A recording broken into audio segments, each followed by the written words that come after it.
7. Mate amargo.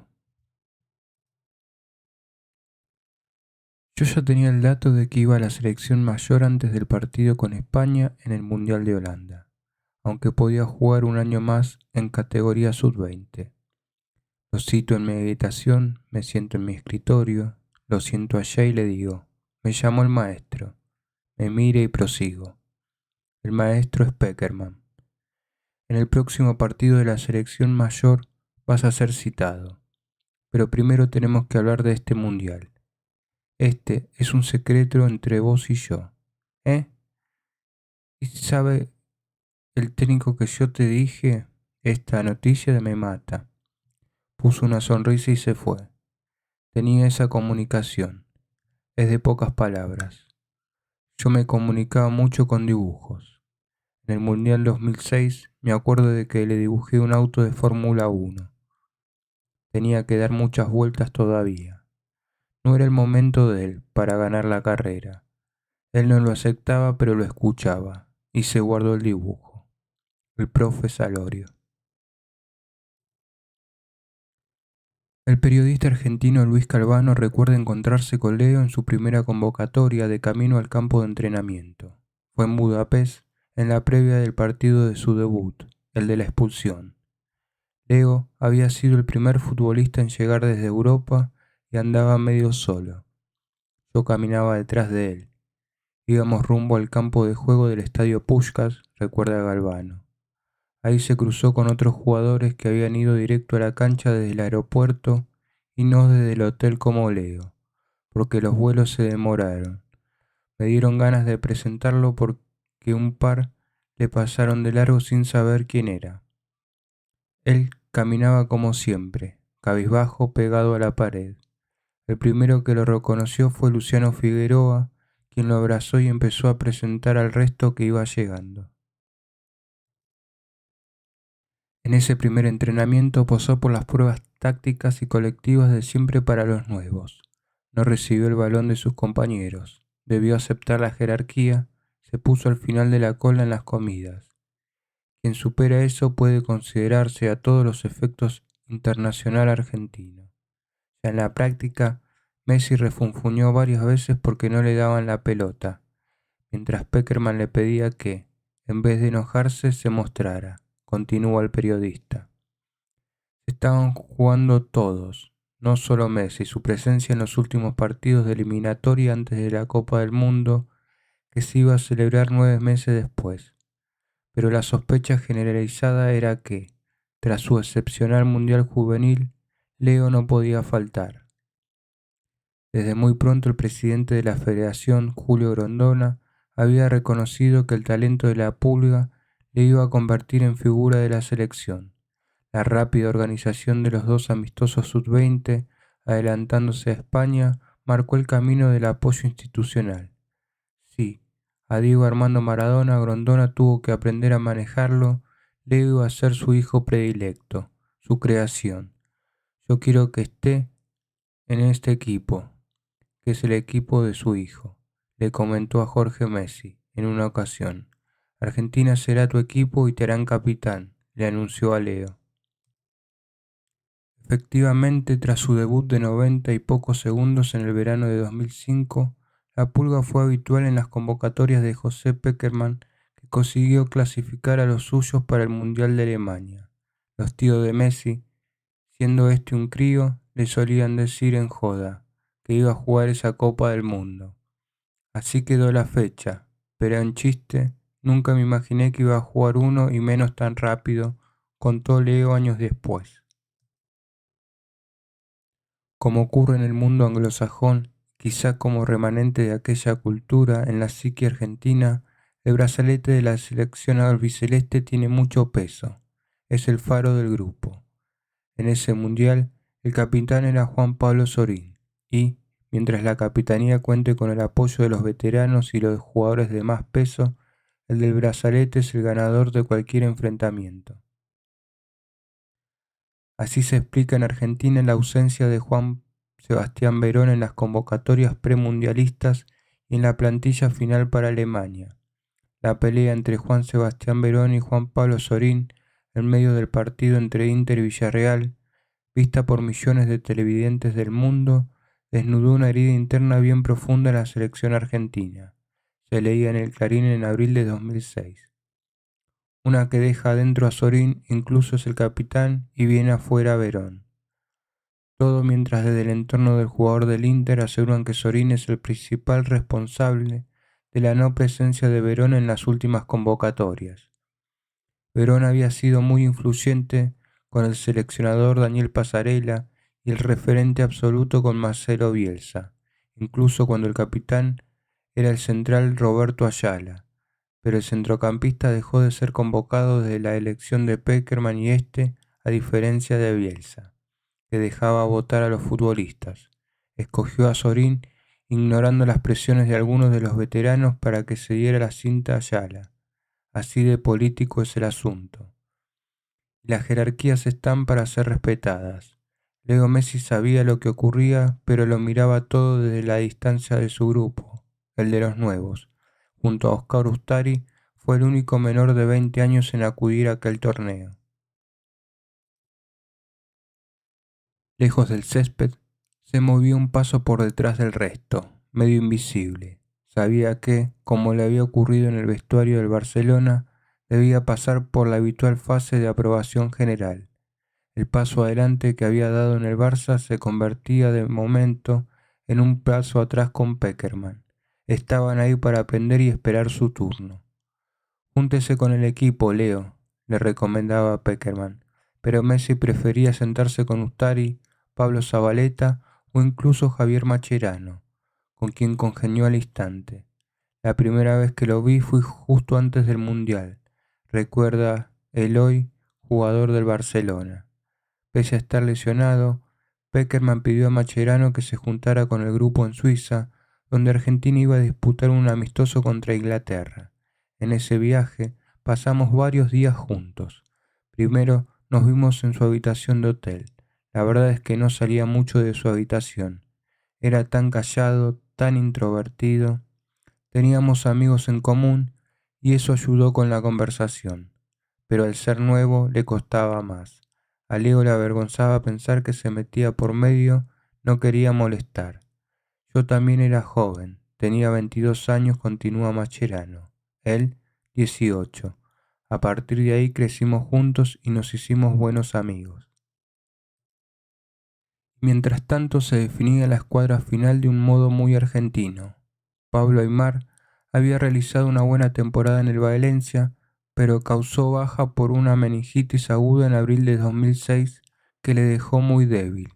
Como consecuencia de ello, faltó a una concentración de la selección en mayo. En la población española de Boadilla, Pekerman había decidido en un principio no convocarlo para el Mundial y se justificaba su ausencia por sus problemas físicos. Los cabecillas, liderado por Juan Román Riquelme, se pusieron firme y su consejo fue finalmente aceptado por el seleccionador. Así, Aimar, el único referente conocido por Leo, fue llamado para el torneo. Iba a compartir vestuario. Cuando fui creciendo y entendiendo más, fui estudiando los movimientos que hacía, cómo jugaba. Lo seguía. Ha reconocido Leo que tiene en casa todas las camisetas que ha podido conseguir de Pablo Aimar. Benfica, Valencia, Selección.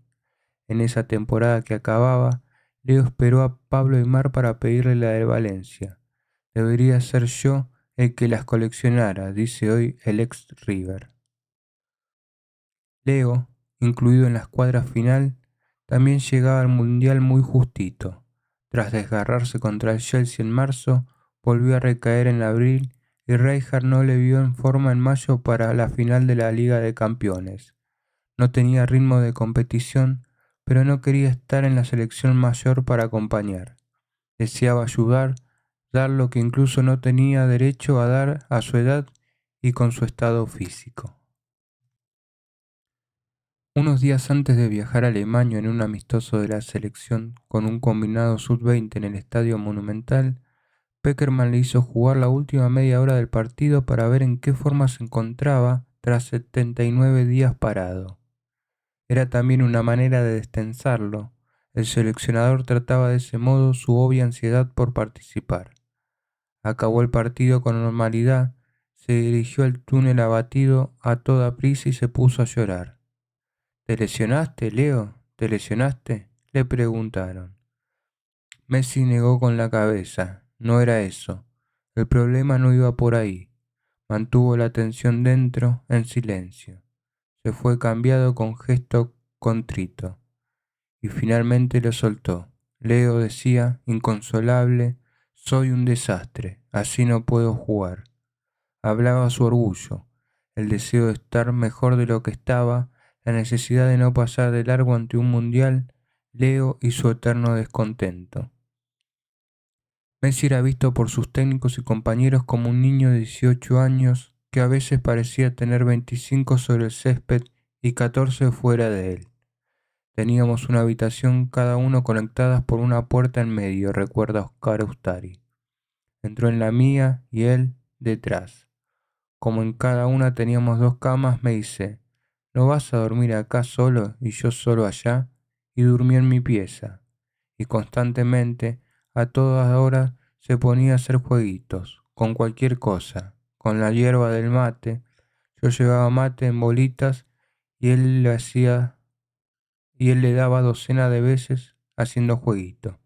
A las 3 de la mañana le regalaron 2 pelotitas de fútbol y él pateando con la espalda en el respaldo de la cama, despacito, controlando de vuelta y pegaba, pum, y pegaba, con las 2 pelotitas.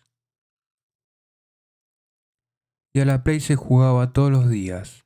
En la concentración de Alemania, yo veía que él se llevaba a los chicos de los demás jugadores a la pieza con él, a jugar a la Play, chicos de 4 o 5 años, los hijos de Crespo, recuenta el profe Salorio, miembro del cuerpo técnico de la selección. Como parte de su bautismo, se seguía recordando con gestos claros quién mandaba. Durante una rueda de prensa en Nuremberg, de Roberto Ayala y Gabriel Heinze, una pregunta inocente. ¿Cómo se entretiene el grupo? Acabó en una diatriba contra los nuevos chicos. Hablan poco, no vienen a tomar mate, siempre jugando a la PlayStation. Nuestra generación es de otra manera. El grupo fuerte del vestuario no había aceptado de buen grado la convocatoria del amigo de Leo, Ustari, el portero argentino más joven en un mundial, en detrimento de Germán Lux, por entonces guardameta de River Plate, quien había participado durante 3 años en casi todas las llamadas y ganado la Olimpiada de 2004 con la portería invicta. Existían otros agravios. Pese a su corta edad, Leo, que acababa de fichar por Adidas tras dejar Nike, era una de las grandes apuestas de la casa de productos deportivos alemana en aquel verano de 2006. Filmó un premiadísimo anuncio, La historia me persigue pero yo soy más rápido, donde la pulga dibujaba a un muñequito que jugaba al fútbol con otros más grandes y que lograba destacar pese a ser el más débil. Grandes pósteres expusieron su rostro en las principales ciudades futboleras del mundo y le diseñaron unas botas especiales con 2 estrellas, la inscripción, la mano de Dios y la fecha 22 de junio de 1986. Ese ángulo mediático creó rencillas en el grupo. Demasiado ruido por un chavalito, decían algunos veteranos. Según la prensa argentina, hubo un incidente antes del Mundial que confirmaba que le iba a tener complicado impresionar a sus compañeros tan pronto.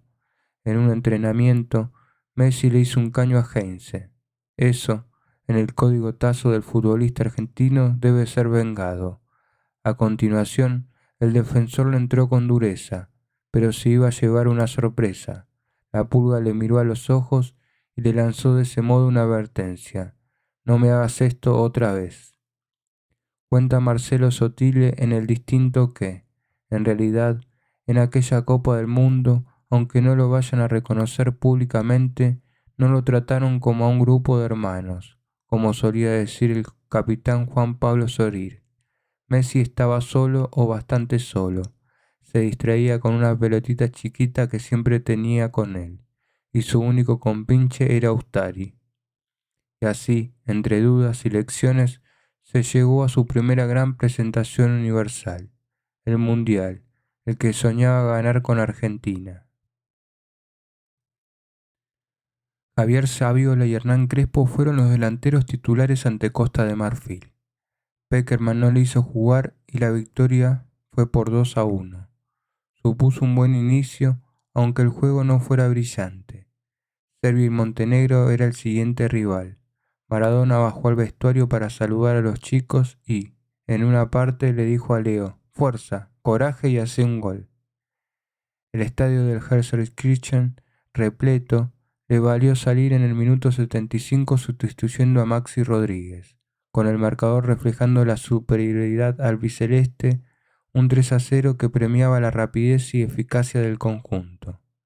Era su debut en una Copa del Mundo, a una edad más temprana que Maradona, que lo hizo en 1982 con 21 años. En los 16 minutos que estuvo sobre el terreno de juego, dio una asistencia a Crespo para el 4-0 y marcó un tanto, el sexto y definitivo 6-0, el único gol que ha marcado hasta ahora con la selección en un mundial. Diego, en el banco, se levantó para ovacionarlo emocionado. Un empate en el siguiente encuentro clasificaba a Argentina y a su rival, Holanda. Cuando las cosas deben acabar así, así acaban. Los dos conjuntos realizaron varios cambios en el once titular. Leo acompañó en la delantera a Carlos Tevez. Argentina mostró un poco de Leo y mucho de Tevez, como dijo ESPN. Chispazos del primero y desparramo de regates y atrevimiento del segundo. Pero para los octavos de final ante México, Saviola y Crespo fueron de nuevo los delanteros escogidos por Pekerman. Leo entró en el minuto 84 y un partido durísimo con 1-1 en el marcador. Se necesitó una prórroga y venció a Argentina, a corazón abierto, con el sufrimiento recorriendo todo el cuerpo, con eso que brota del alma y que alarga la esperanza, con rasgos de inteligencia, con retazos de fútbol. Así Argentina sigue en camino y mira a Alemania en cuartos de final, publicó Clarín a la mañana siguiente. Leo mostró destellos de nuevo, apariciones de juego directo que empujaron a México hacia atrás. El partido se había jugado en el cumpleaños de Messi y en el de Riquelme, 9 años mayor. Esa noche, Leo se retiró a su habitación, pero decidió pasarse un rato por la fiesta de su compañero. Abrió la puerta de su cuarto, entró y Riquelme se volvió irritado. «Pendejo, ¿no sabés tocar la puerta? Vos tenés que aprender a tocar la puerta. ¿Quién carajo te crees que sos?» Y Messi, blanco, bajó la cabeza, reculó y se fue. El aprendizaje continuaba. Mirá, todo lo veíamos como un jugador que ya era diferente, digamos. Habla Javier Mascherano. Vos lo veías y claro, cumplió 19 años en el Mundial, pero ya se veía que era un futbolista que hacía cosas diferentes. No fue titular en los cuartos de final contra Alemania porque lo seguían siendo Saviola y Crespo. Extrañamente, Messi se sentó en el banquillo con los auriculares puestos. Nadie debate si debió entrar en el 11 o no. Es lo que vino después de lo que se habla todavía. Argentina dominó la posesión durante la primera mitad y también en parte de la segunda, pero con escaso peligro, hasta que Ayala, tras un córner, adelantó a los suyos con un cabezazo. La selección anfitriona tuvo que subir las líneas y buscó, con una presión alta, defensores para poder robar el balón, para hacer daño a Argentina. O sea, había mucho espacio detrás de los cuatro de defensa que, además, no eran especialmente rápidos. Y de repente, en 9 minutos se perdió un mundial. El portero Roberto Abondanzieri se lesionó. Pekerman se vio forzado a realizar un cambio. Salió Leo Franco, Cambiaso reemplazó a Riquelme, enfado. Pekerman se disculpó ante Juan Román. Buscaba refrescar el centro del campo. Quedaba un cambio. Un jugador rápido podría hacer daño. Eso dicen todos ahora, a toro pasado. Pekerman entendió en ese momento que era necesario un delantero alto, capaz de complementarse con Tevez y aguantar el balón largo, recurso muy útil cuando un equipo está bajo la presión que ejercía Alemania, y para defender, para evitar el mayor peligro alemán, las pelotas a balón parado. Se podía, así, aguantar el resultado, pero también amenazar la portería rival. Quedaban 11 minutos para el final. Salió al campo Julio Cruz por Hernán Crespo. Messi se quedó en el banquillo. Al ver que no iba a salir, se sacó los botines, fue criticado por ello. Se dice que nunca quedará claro por qué Pekerman no lo quiso sacar. Se habla de dinámica de grupo, que era una plantilla dividida, que, por aquel entonces, Julio Cruz pesaba más que Leo en el equipo porque era del bando de los que mandaban, que el seleccionador se llevará el secreto a la tumba. Y más bien parece que la gente en realidad no quiere escuchar a Pekerman, que la derrota, como ocurre siempre, le ha quitado razones. Estas decisiones no se toman solo por un motivo, pero tampoco únicamente por cuestiones políticas. Si hubiera hablado de lo mismo, sí, tras el gol del empate de Klose, un minuto después de la sustitución de Crespo y, al final de la prórroga, Ayala y Cambiaso no hubieran fallado sus penaltis en la tanda final, si hubiera mencionado lo de los botines, ¿ven cómo confunde la derrota y lo fina que es la línea que los separa de la victoria? Todos nos critican porque, cuando hacemos el cambio que nos quedaba, íbamos ganando 1-0 y no lo pusimos, dice Hugo Tocali, asistente de Pekerman. Si se repitiera el mismo partido, volveríamos a hacer lo mismo. No nos olvidemos de que, en el partido anterior, empatábamos 1-1 y entraron Messi y Aimar. Quiero decir que no fuimos ni caprichosos ni tampoco contra Messi. Aquella decisión se ve con la ventaja del juicio a posteriori, como si aquel chico de 19 años que acababa de jugar 122 minutos en el Mundial, recién salido de una lesión, fuera el Messi de hoy. Son decisiones de los entrenadores, pero hubo mucho debate en Argentina, asegura Macherano. Debate que generan deportistas tan grandes como él. Pero después de aquel Mundial el debate terminó. Leo empezó a ser titular indiscutido. Gerardo, el profe Salorio, no tiene duda. No jugó porque el técnico, en la décima de segundo que tiene para decidir, insiste en la idea que venía pregonando de los primeros 20 minutos del primer tiempo. La única manera en que nos pueden convertir un gol es de cabeza, y por eso se pone a Cruz para defender. La lesión del arquero nos mató, si no, Leo en los últimos 15 minutos marcaba la diferencia. Los alemanes estaban muertos, pero bueno, no era el destino. Leo lloró. No fue el único. Parecía llevar el impulso de los campeones, pero, con esos peros, están escritas las historias de todas las selecciones del mundo. Cuando quedamos fuera del Mundial, no me vi nada, ni noticias, contó Messi unos años después. Deberías haber visto el vestuario todos llorando y llorando mal. Yo también, pero no por no jugar, por quedarme afuera. Y lo de las botas, yo soy raro, a veces prefiero estar solo. Hago boludeces, pero no eso de manejar mi dolor de acuerdo a si jugué o no jugué. Estoy hecho mierda, no sufro como futbolista. Sé que estuvieron diciendo que no sentí la eliminación. Pareciera que no siento nada, que soy de piedra, que no tengo permitido sufrir a mi manera. Messi, a la agencia F en julio de 2006. Leo no olvidaba que Claudio Vivas, el seleccionador de Pekerman y su asistente Hugo Tocali habían montado un operativo para que vistiera la albiceleste tan solo 2 años antes. Pensé que iba a jugar más. Perdí terreno con la lesión y llegué justo. Siempre le agradeceré a Pekerman por haberme llevado. Leo, al gráfico, en el año 2009.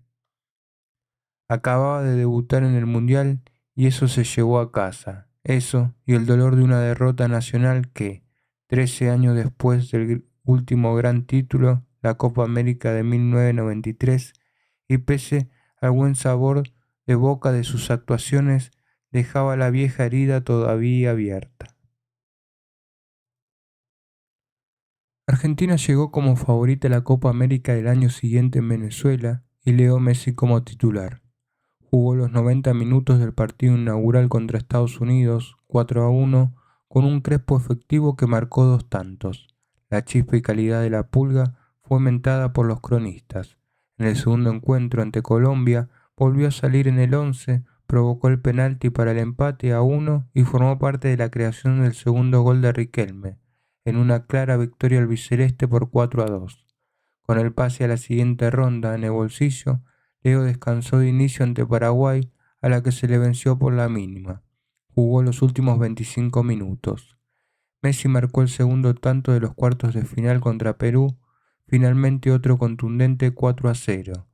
Goleó también en las semifinales contra México, 3-0, y no fue un gol cualquiera. Recibió en la esquina derecha del área de castigo donde le esperaba el central y nada más entrar en la misma levantó el balón por encima del portero que estaba expectante en el área pequeña. No tenía ningún derecho a inventar ese remate. Las condiciones no estaban para ese globo. Solo los genios son capaces de hacer un gol como el que hizo Messi. Había que cerrar el estadio, dijo ese día el seleccionador Alfio Coco Basile, que había reemplazado a Pekerman tras el Mundial de Alemania. En 2 años, Messi había sido campeón del Sub-20, debutante en un Mundial y finalista de la Copa América, ante un Brasil que había acudido a la competición con un equipo con muchos suplentes. Ronaldinho y Kaká se quedaron en casa y Robinho de estrella. Los brasileños llegaron a la final gracias al destello individual y casi nadie apostó por ellos. Tras casi 3 lustros de ayuno, parecía que el albiceleste podría ganar un título, pero Argentina perdió por un contundente 3-0. Olé resumió en 4 frases la sensación del país. No merecíamos una final así. La selección había enamorado a todos, pero contra Brasil nos engañó. Tras el cachetazo, Basile debe barajar y dar de nuevo. En Venezuela se cerró un ciclo. Se había hecho un equipo que vivía de sus figuras y que había muerto con ellas, pero como dijo el rotativo argentino, se crearon unas expectativas quizás excesivas. Riquelme no fue Zidane ni Messi Maradonita.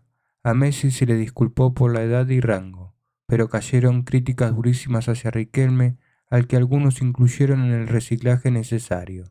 A Juan Román, líder de la generación que ganó el Mundial Sub-20 en 1997, le había caído el encargo de ser el nuevo héroe de la patria. Se le esperaba, pero empezó a desangrarse fatalmente en aquella Copa América y se le empezó a llamar Tristelme. Luchó dentro y fuera del campo para mantener sus estatus y desmintió de su rol de protector de la nueva estrella Leo. Si alguna vez lo tuvo, el centrocampista es de los que cree que hay que pagar el derecho de piso. Hay que empezar desde muy abajo por mucho que te abrace Julio Grondona, como solía hacer con Leo, cuando lo máximo que Riquelme recibía del presidente de la AFA era un apretón de manos. Al hablar del Barcelona, Riquelme siempre mencionaba la importancia de Xavi y sobre todo de Iniesta, el genio. El centrocampista sufría con la ascensión de la Pulga. Leo sentía que el pasillo que daba al liderazgo era estrecho y que lo bloqueaba Juan Román, pero tampoco exigía nada. Las cosas iban a ir mucho peor antes de que pusiera todo su peso para conseguir una selección más armoniosa. A Riquelme le dieron su última oportunidad en la Olimpiada de Pekín al año siguiente. En Argentina, al periodo que se inicia en 2008 con la derrota ante Chile en la fase clasificatoria del Mundial de 2010 y que dejaba al albiceleste a 7 puntos del líder Paraguay, se lo calificaba como el declive. Algo se rompe a partir de esa época y la medalla de oro en los Juegos Olímpicos de Pekín con un sub-23 no compensó las deficiencias de la absoluta. Aquel verano de 2008 fue de extrema tensión en casa de los Messi. Leo quería ir a la Olimpiada, pero el Barcelona intentó en un primer momento negarle esa posibilidad porque coincidía con la eliminatoria preliminar de la Liga de Campeones a la que fue condenado el club por la mala temporada anterior y su tercer puesto en la liga. La Corte Arbitral del Deporte, CAS, concedió al Barça la potestad para decidir el futuro de Leo en los Juegos y el presidente Laporta prefería que Messi, que se juntó con la selección para preparar el torneo, volviera para unirse a la gira del equipo en Estados Unidos y no perderse el trascendental encuentro ante el Wisła Cracovia. Un tropiezo y el Barcelona estaría fuera de la principal competición europea. Se decía que no iba a venir con nosotros, recuerda Oscar Ustari, portero suplente de aquella selección sub-23, pero él me dijo, tranquilo, que yo voy a hacer todo lo posible para ir.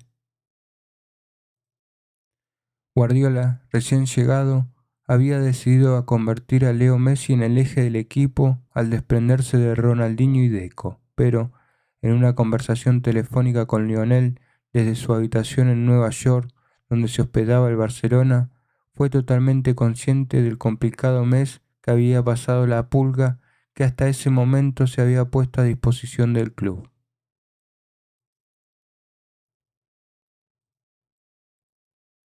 Leo, que contaba con que Pep había sido jugador y le iba a entender, le pidió en aquella conversación que no le reclamara de vuelta. Juega la Olimpiada y gana la medalla de oro, le dijo Pep, que en la siguiente rueda de prensa, para explicar la decisión, reconoció que le había notado mucha tensión emocional. Vi que se encontraba muy incómodo con la situación y tampoco era el plan traerlo si tenía la cabeza en Pekín. A Argentina, que contaba con Mascherano, Leo, el Kun Agüero y Riquelme, le tocaba defender la medalla de oro de Atenas y lo hizo con éxito, y con Messi de titular indiscutible. Venció en todos sus encuentros 1-0 en la final ante Nigeria y sin recibir un gol. Messi hizo 2 tantos y participó en 5 de ellos.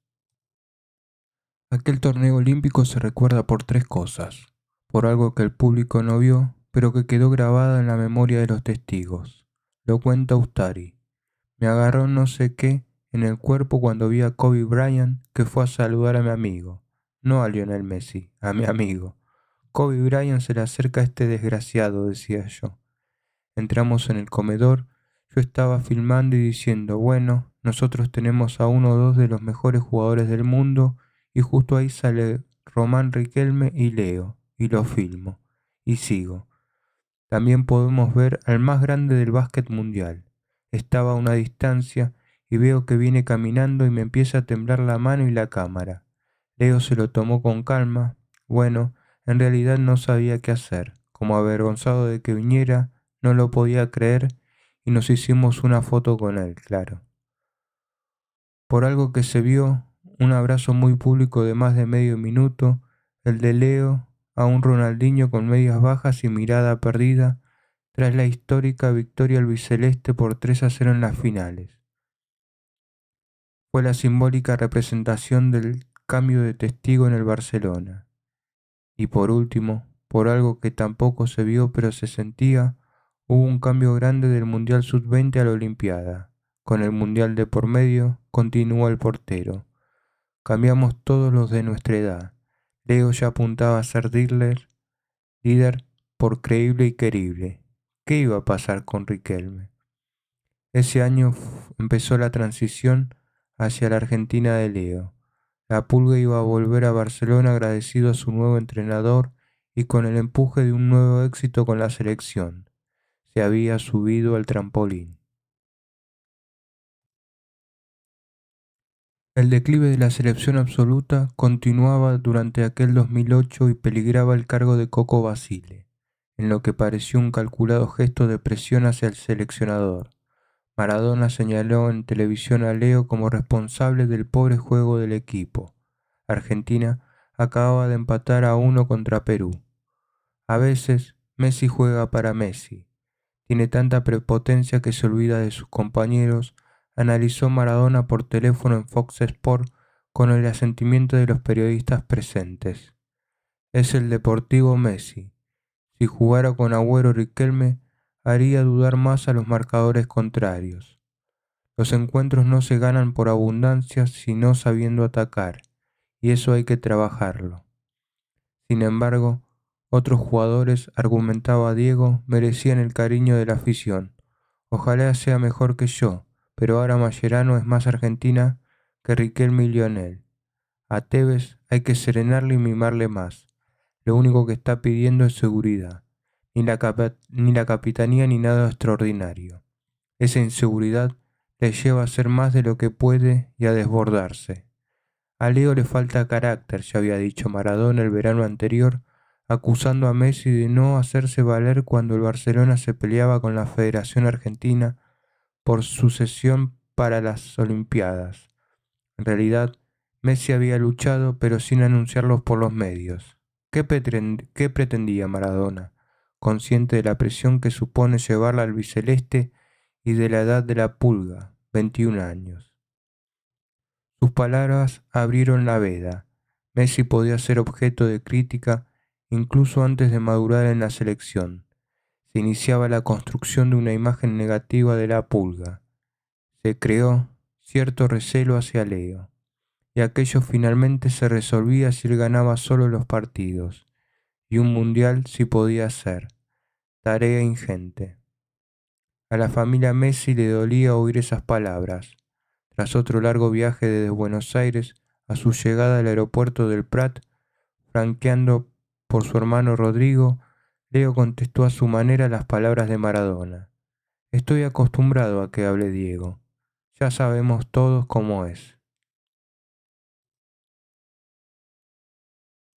En la Federación Argentina corría la teoría de que algún día, para callar su queja continua, habría que convertirlo en director técnico del albiceleste. Si triunfaba, fantástico. Si no, ya podía callar para siempre.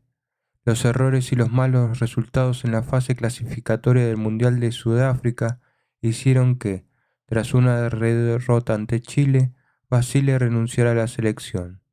El Pelusa, al que se le regaló el carnet de entrenador al no haber hecho curso alguno y tras haber pasado con discreción por Racing y el Mandillú en los 90, donde solo ganó un total de 3 partidos, asumió la regencia del albiceleste en otoño de 2008. Poco más de un año después de los goles maradonianos, el del Getafe, claro, pero también marcando con la mano ante el Español, Dios se iba a poner sobre el césped con el anunciado heredero. Una de las obligaciones del nuevo seleccionador era encajar el talento de Messi en el grupo.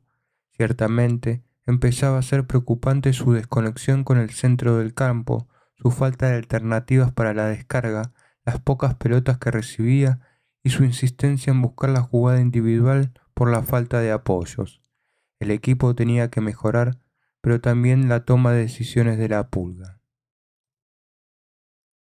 Diego, que necesitaba buenos resultados cuanto antes para encauzar la fase eliminatoria, tenía una cosa a su favor. Leo empezaba a mostrar fútbol de quilates con la ayuda del nuevo preparador del equipo, Pep Guardiola. Messi y Maradona tenían, pues, 2 años para volar juntos con las miras puestas en Sudáfrica. El gran jugador que empezaba a liderar el Barça hacía las mayores cotas de su historia, estaba obligado a hacer lo mismo en la selección. Maradona tenía que poner las condiciones para que eso se produjera.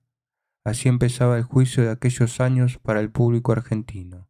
Aunque Carlitos Tevez era el jugador del pueblo más popular que Leo en su país, Messi se había convertido oficialmente en el salvador de la patria. Pelé y Maradona fueron los mejores futbolistas de la historia. Hay algo que cuando los ves decís, qué bueno que hace con esto o con aquello. Es que ellos eran buenos en todo, hacían todo bien. La verdad es que muchos videos de Pelé, Di Stéfano o Cruyff no vi. En cambio, de Maradona vi todo, hasta lo llegué a ver en vivo de chiquito. ¿En serio? Mira vos. Sí, de chiquito. No me acuerdo nada, pero lo vi en su debut en Newell's contra el Emelec. Claro, fue en 1993 y tenía 6 años. Sí. Aparece un video de Maradona que mirando a cámara dice, Leo, vos sabés que te quiero mucho. Deja que los demás hablen, que vas a ser el mejor de toda la historia. Esto lo vamos a decidir nosotros cuando termines la carrera.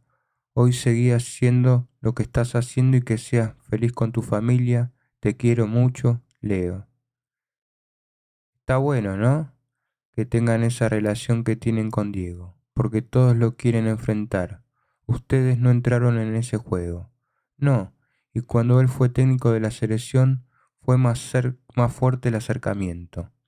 Entrevista a Messi de Martín Souto realizada por Teis Sport Argentina en marzo de 2013. El padre de Leo llevó a su niño de 6 años al estadio Newell's Old Boys a disfrutar de la presentación de un Diego Maradona en fase decadente que quería ponerse a punto para el Mundial de 1994.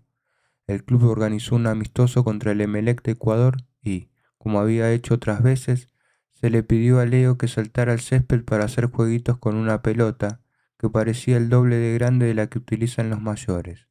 No hay problema, lo hago con mucho gusto, le dijo a su padre cuando le pasó la propuesta. No sintió nervios ni presión. La gente le gritaba Maradó, Maradó. Pero Leo no se acuerda de nada. Recuerda goles que marcó con el Grandoli con 4 años, pero de aquel día nada. Maradona era el ídolo de Jorge Messi. Guardaba videos de Diego que ponía de vez en cuando y de su generación. Una veneración que corrió a la siguiente hornada de aficionados, y a la otra, y a la otra. Leo me contó una anécdota que lo explica todo. Cuenta la periodista Cristina Cubero. Le pregunté por Diego y me dijo, yo entiendo que vosotros no entendéis el fenómeno Maradona.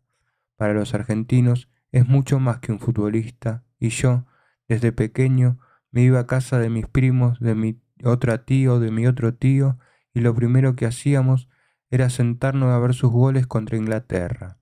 Yo he crecido viendo sus goles en cintas de video. El saludo era, vamos a ver los goles de Maradona.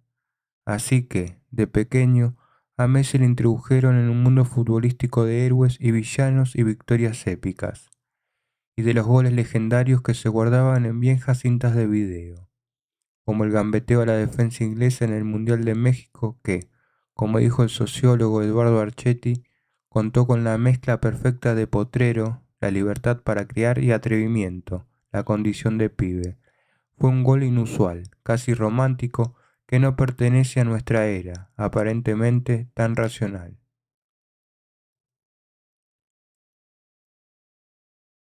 Cuando la pelota entró, supe al momento que para Maradona habría un antes y un después de ese gol, contó Jorge Valdano a Enrique González en la entrevista que éste le hizo para Shockdown. Y, de hecho, se lo dije en la ducha, ya está, te acabas de sentar en el mismo lugar que Pelé. Entonces me empezó a explicar cosas de la jugada. Siempre digo, en broma, que tuve la virtud de sacar la pelota que Diego metió. Yo fui el que recogió la pelota de dentro del arco. Nadie le asigna el mismo valor a eso. Curiosamente, fue donde él estaba y se la di, porque era una jugada tan suya que el cuerpo, más que ir a abrazarle, me pedía hacer algo útil. Valdano, afilado observador y analista, considera que Maradona solucionó un problema en el peor partido de Argentina, el único que, sin ninguna duda, no habríamos ganado sin Maradona. Era, además, un partido con mucha carga simbólica por su cercanía en el tiempo a la Guerra de Malvinas. Y ese día Diego, con la fuerza de su personalidad y de su genio futbolístico, se convirtió en el nuevo general San Martín, concluye Valdano en la misma entrevista. Argentina tenía su héroe que más tarde se descubrió como uno trágico, lleno de imperfecciones, todas ellas emitidas por televisión. Y eso encantó a sus compatriotas. Sin saberlo, un Leo Messi de 6 años, mientras hacía jueguitos en el campo de Newell's, iniciaba un camino hacia el mismo destino futbolístico de Maradona, quien, por el camino, se convertiría en su compañero de viaje, némesis, espejo, box exigente, luz y sombra. La primera vez que Leo y Diego hablaron fue el primer gran año de su carrera, 2005, justo después de su primer tanto al Albacete. Leo estaba en casa comiendo cuando le llegó una llamada al móvil. Felicidades, le dijo Diego al otro lado de la línea. Le comentó que le había seguido un par de partidos, que le veía bien, con mucho futuro y que a seguir marcando. Hubo otra charla por teléfono poco después, tras la eliminación de Brasil del Mundial Sub-20. Un periodista de la Gaceta dello Sport, Stefano Boldrini, que se encontraba en Holanda, le pasó el móvil. ¿Qué haces, monstruo?, le preguntó Diego. Leo lanzó una petición. Ojalá un día podamos conocerlos. Diego y Leo quedaron en verse en agosto para participar en el programa de televisión que Maradona presentaba en el Canal 13 la noche del 10. Messi llegó muy pronto al estudio y se instaló en una sala con su padre, su tío y su primo. Fue la primera vez en mi vida que estuve nervioso, reconoció años después. Esa noche estaba en una nube, me transpiraban las manos. De golpe se abrió la puerta y apareció Diego. Me dijo un par de cosas, tenía el pecho que me explotaba. Leo le explicó a Diego que el sueño de su madre era que le dirigiera en un futuro. Eres muy parecido a mí, le dijo Maradona. La 10 te va a llegar solita. Tal y como hacían en todos los programas, jugaron un partido de fútbol-tenis, cuatro de los mejores futbolistas que ha dado la historia sudamericana. Por un lado, la vieja guardia representada por Francescoli y Maradona, por otro, los herederos al trono, Messi y Tevez. El primero que llegaba a 10 ganaba. Empezó como un encuentro de amigos, pero pronto subió la tensión al tempo. A Leo ya no le sudaban las manos, estaba compitiendo. Se llegó a discutir a un punto y las reglas. Tevez y Diego, Leo y Francescoli lo vieron desde lejos y no se metieron. No se regaló un punto, nadie quería perder, pero uno de ellos tenía que hacerlo. Llegaron a estar empatados a 7, pero Tevez reclamó que les habían robado un punto. Se cambió el marcador, los jóvenes quedaban por delante.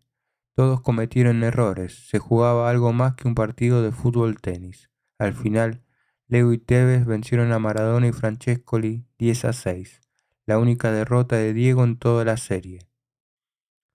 Al volver a Barcelona no podía dejar de hablar de aquello. Uy, para mí, cuando lo vi, lo máximo, fue un sueño cumplido. Muy bien, la verdad, repetía. Messi tiene que ser Messi, afirmó entonces Maradona, pero no todo el mundo quería dejarle. Cuando Leo oía que era el sucesor, así con mayúsculas, decía, es un orgullo para mí escuchar eso, pero recién estoy comenzando. Diego hay uno solo y no va a haber otro, y yo intento hacer mi camino y seguir creciendo. Sin embargo, la cercanía al trono de Maradona en la percepción internacional molestaba a muchos. Una larga lista de periodistas, con seria influencia en la selección de internacionales y en la opinión pública, no podía aceptar que existiera un nuevo 10. Ah, en Europa no le pegan, se empezaba a escuchar. Las dudas se fueron poco a poco cerniendo sobre Leo, en paralelo al pobre juego de la selección argentina de Maradona que estaba sufriendo para asegurarse su presencia en el Mundial de Sudáfrica. No es casualidad que surgiera en la misma Argentina un jugador que pudiera rivalizar en idolatría a Maradona, pero que lo hiciera una década después de su retiro, suena a película de Hollywood. Y había que elegir. Así está montada la sociedad argentina. Nosotros, los argentinos, somos fanáticos de un montón de cosas, cuenta el entrenador Quique Domínguez. Si lo somos de un club, no aceptamos de los demás. Somos fanáticos de una religión y no toleramos las otras. Somos fanáticos de nuestra ciudad y se pide que seamos de Leo o de Diego. El país, en lugar de disfrutar de dos talentos extraordinarios, se empezó a pelear por ver cuál era el mejor. No es cosa sola de Argentina. En el mundo no parece haber espacio para más de un grande. Si es por logro únicamente, Di Stéfano no ganó nunca un mundial. Cruyff tampoco, y después discutís a Pelé, que no jugó nunca en Europa. Si Maradona hubiera sido brasilero y Pelé hubiera sido argentino, ¿quién hubiera sido el mejor del mundo? Fernando Signorini. Queda claro que, cuando se habla de quién es mejor, no se habla en realidad de fútbol. Leo y Diego, debutantes en sus respectivos clubes de muy jóvenes, zurdos geniales y dos dieces que han llevado el brazalete de capitán de la selección, dos futbolistas que definen su época y son punta de lanza de la afición argentina que persigue el sueño de otro mundial. Son también una excusa para el debate, pasatiempo de su pueblo. Todos los países necesitan a sus estrellas, pero el primer problema surge con la definición del término. Un crack para los argentinos Es más atractivo si posee un talento innato, surgido como por arte de magia, que le sirve para alcanzar metas imposibles y que trágicamente acabará por condenarlo. Messi es trabajo, sacrificio y compromiso con su profesión y su cuerpo. Difícil, entonces, admitirlo como estrella, porque además le acompaña una imagen pública, la que ha escogido, con poca imaginación verbal y una vida privada que es privada y sin grandes contrariedades. Para ser especial, no basta con ser el mejor. Messi es un póster, Maradona es una bandera, escribió el argentino escritor Hugo Ash en un artículo que tituló irónicamente Messi el extranjero. Maradona tiene rasgos de viveza criolla. Messi también ha marcado un gol con la mano, pero en los 90 minutos, en una temporada, esa picaresca latina aparece muy pocas veces. Tiene gambeta como Diego, pero no busca la ventaja en los límites del reglamento. Sin embargo, paradójicamente y según Cristina Cubero, es el más argentino de los futbolistas argentinos que han vivido en Barcelona. Messi es demasiado plano y correcto con un país al que le atrae lo incorrecto, que casi lo exige. Al cruzar la línea de banda hacia el vestuario se retira del mundo, como si cerrase la persiana y la fascinación desaparece, mientras que la concreción de Messi hace sus entrevistas prescindibles la mayor parte del tiempo. Maradona no tiene filtro, le gusta trazar líneas rojas en cualquier tema, colocarse en uno de los bandos y señalar al contrario. Maneja el verbo con maestría y dinamiza la lengua rescatando expresiones de la calle, que la sigan chupando, la mano de Dios, me cortaron las piernas. Llegó a decir que el seleccionador Sergio Batista, su sustituto, se tendría que disfrazar de piñón fijo para alegrar a Messi. Se cuenta la historia de un paseo con un periodista amigo que lo visitó en la clínica Genot suiza a la que había acudido para perder peso. Llevaban varias calles sin que nadie los detuviera y el amigo se lo hizo notar. Qué maravilla, ¿verdad? La respuesta de Maradona lo resume todo. Una cuadra más y me muero. Diego era muy volcánico y eso lo convirtió en un producto de consumo informativo permanente dentro y fuera de la cancha, cuenta Jorge Valdano en la revista Shockdown. Lo fue a visitar alguna vez a Nápoles y era como un carnaval permanente. Él salía en coche de su casa y abajo lo esperaban 20 o 30 chicos con motocicletas que lo iban acompañando. Alguno lo adelantaba e iba gritando "Arriba Maradona". Y entonces salía el almacenero, el del bar. Todos los días se daban situaciones que solo se podían dar con un personaje como Maradona. No me imagino un episodio parecido con Messi en Barcelona. La única declaración política de Leo fue para defender el catalán, mientras que Diego, cuando jugaba, se mostró contrario a la autoridad, ya fuera el Vaticano o la derecha del país. Portavoz del hombre de la calle sin voz, aunque más tarde acabó siendo amigo del presidente argentino Carlos Menem y de Fidel Castro, incurriendo en una de esas grandes contradicciones que sugieren una identidad infeliz. Una cosa es ser rebelde, pero el contradictorio anda buscando el camino constantemente. Es estar en medio de todo y formar parte de nada. Y sus defectos se transforman en virtudes a ojos de muchos. Todo eso lo convierten en una pésima superficie reflectante de los argentinos, no de los que somos argentinos, sino de los que queremos creer que somos, creativos pese a la adversidad, espontáneos, heroicos, pasionales, afirma el escritor Eduardo Sacheri. Diego Maradona ha dicho en alguna ocasión que él salió, le pegaron una patada y lo subieron a la cima sin explicarle cómo se hacía para vivir en las alturas. En lugar de cuidarlo, él tuvo que cuidar de muchos. A Leo le han protegido siempre. Messi estuvo desde el primer minuto rodeado de cariño. Su novia es la de siempre, la de Rosario. Maradona se educó en la calle, en Villa Fiorito, rodeado de hermanos, donde el más fuerte, el más macho, triunfa, aunque las villas miserias de los años 70 no eran barrios marginales, violentos y pobres como, por ejemplo, Fuerte Apache, donde creció Carlitos Tevez. En todo caso, Messi es de ciudad y Maradona de villa, y el de villa casi siempre lleva consigo la ambición mal entendida de querer demostrar que no se es de pueblo. Si Leo se fue de Argentina no fue porque quiso, sino porque la crisis del momento obligó a su familia a buscar una salida. Sin embargo, la Argentina del joven Maradona era más opulenta y proteccionista, lo que permitió, entre otras cosas, que Diego se quedara en casa, en el Argentinos Juniors y, posteriormente, en Boca Juniors hasta 1982. Se admiraba como ahora al que llega a primera y luego sale a triunfar en Europa, pero, para alcanzar el nivel de héroe nacional, Maradona necesitó del Mundial de 1983-86, fuente de alegría para aquel país que, cicatrizado por la dictadura y con el austral devaluado, seguía esperando la llegada al paraíso.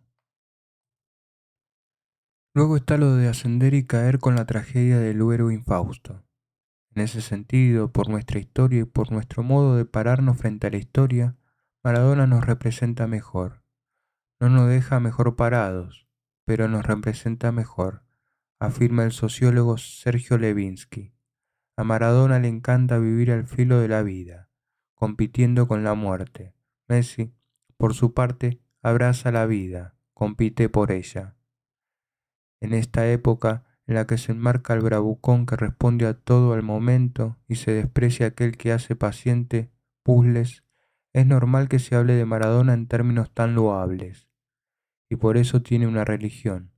Leo no tendrá ni una pequeña cripta, lo contaba Jorge Valdano en Shockdown. Es que no resulta nada fácil ser Maradona. Hace poco fui a Bariloche, Argentina, y me encontré con una bandera donde estaban el Che Guevara, Evita, Gardel y Maradona. Claro, si uno está muerto sale indemne de todo eso, pero ser un mito viviente es incomodísimo.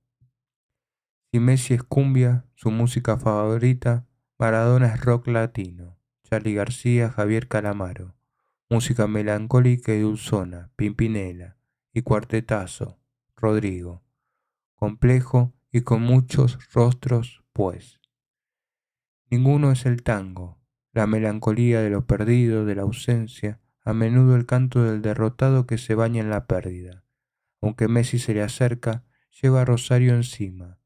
No echa de menos una vida mejor o un amor, solo un espacio. Pero repasen la bandera de la que habla Valdano. Eso es Argentina para la mayoría de argentinos, así que Diego no debe demostrar de dónde es. Messi necesita dar muestras de ello, volverse un poco más Maradona para ser aceptado. Pero Leo, el catalán en Argentina y el argentino en Cataluña, no iba a estar siempre pidiendo permiso para ser argentino. Se le iban hinchando las pelotas con cada derrota y cada crítica. A Leo, desde que despuntó, le han cargado con 23 años o más de frustraciones. Aunque haya ganado títulos individuales y con su club, necesita un mundial, se dice. Y si fracasa en su intento, se repetirá. ¿Ves? Lo sabíamos, no es Maradona. Es casi imposible luchar contra una estampita, que diría Jorge Valdano. Leo, todo se ha dicho, no lo ha intentado nunca.